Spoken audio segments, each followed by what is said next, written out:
ಕೊನೆಗೂ ರೋಮಾಂಚನಕಾರಿ ಹಾಗೂ ಅಪಾಯಕಾರಿ ಘಟ್ಟಕ್ಕೆ ನಾವು ತಲುಪಿದ್ವಿ ಸ್ನೇಹಿತರೆ. ನನ್ನ ವಿಡಿಯೋಗೆ ಮತ್ತೊಮ್ಮೆ ಸ್ವಾಗತ.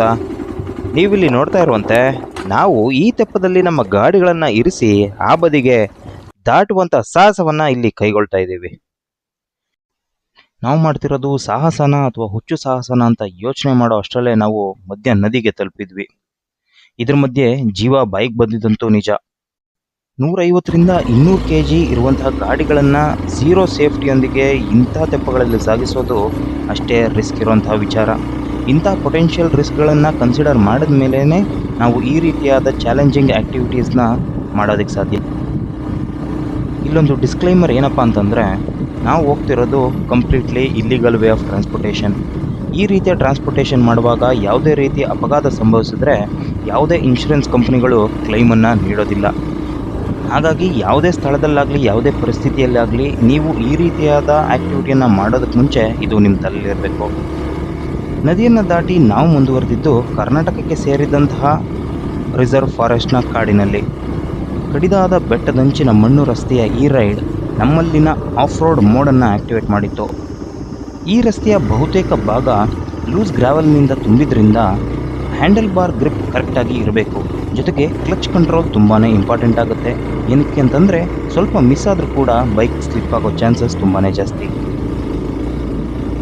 ಇಂತಹ ರೋಡ್ಗಳಲ್ಲಿ ಎಕ್ಸ್ಪಲ್ಸ್ನ ಅಡ್ವಾಂಟೇಜಸ್ ಬಗ್ಗೆ ಮಾತಾಡೋದಾದರೆ, ಈ ಬೈಕ್ನ ಮುಂಭಾಗದಲ್ಲಿ 190 mm ಮತ್ತು ಹಿಂಭಾಗದಲ್ಲಿ 170 mm ಸಸ್ಪೆನ್ಷನ್ ಟ್ರಾವೆಲ್ ಇದೆ.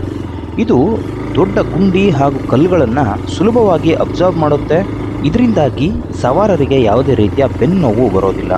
ಎಕ್ಸ್ಪಲ್ಸ್ನಲ್ಲಿ 220ರಿಂದ 270 mm ವರೆಗೆ ಅತ್ಯುತ್ತಮ ಗ್ರೌಂಡ್ ಕ್ಲಿಯರೆನ್ಸ್ ಸಿಗುತ್ತೆ. ಇದರಿಂದ ಎಂಥದೇ ಕಲ್ಲು ಬಂಡೆಗಳ ಮೇಲೆ ಹೋದರೂ ಕೂಡ ಬೈಕಿನ ಕೆಳಭಾಗ ಅಂದರೆ ಇಂಜಿನ್ನ ಅಂಡರ್ ಬೆಲ್ಲಿ ನೆಲಕ್ಕೆ ತಾಗೋದಿಲ್ಲ.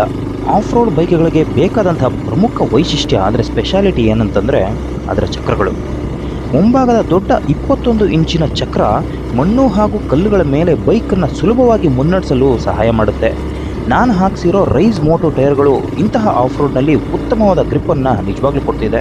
ಎಕ್ಸ್ಪಲ್ಸ್ನ ತೂಕ ಸುಮಾರು 159ರಿಂದ 170 kg ಮಾತ್ರ ಇರೋದ್ರಿಂದ ಇಂತಹ ಆಫ್ ರೋಡ್ ಹಾದಿಗಳಲ್ಲಿ ಬೈಕ್ನ ನಿಯಂತ್ರಿಸೋದು ಅಂದರೆ ಕಂಟ್ರೋಲ್ ಮಾಡೋದು ತುಂಬಾ ಈಸಿ.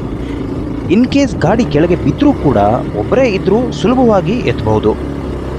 ಎಕ್ಸ್ಪಲ್ಸ್ನ ಅಪ್ಸ್ವೆಪ್ಟ್ ಎಕ್ಸಾಸ್ಟ್ ಇದರ ಸೈಲೆನ್ಸರ್ ಮೇಲ್ಮುಖವಾಗಿ ಇರೋದರಿಂದ ಆಫ್ ರೋಡ್ ಮಾಡುವಾಗ ನೀರು ಅಥವಾ ಕೆಸರು ತುಂಬಿದ ಹಳ್ಳಗಳನ್ನು ದಾಟಲು ಯಾವುದೇ ತೊಂದರೆ ಆಗೋದಿಲ್ಲ.